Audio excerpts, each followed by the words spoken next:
High বন্ধুরা, আজকে আমি উপোস করেছি, সেদ্ধ ভাত খাচ্ছি। ভাত আর রবীন্দ্র উঠালে ভাত, ভেন্ডি সেদ্ধ, কাঁকরোল সেদ্ধ, টমেটো সেদ্ধ, ওল সেদ্ধ আর লঙ্কা ভেজে নিয়েছি। এই তেলটাতে খুব ভালো লাগে খেতে।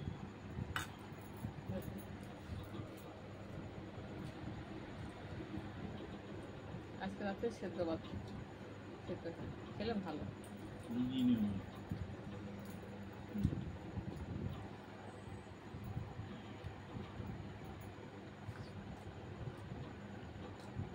কত সুন্দর সেদ্ধ ভাত।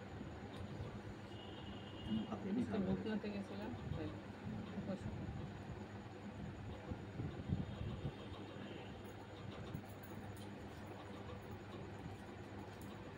সেদ্ধ অনেক কিছু দিয়েছি, ভেন্ডি, ওল, টমেটো, কাঁকরোল, ভেন্ডি,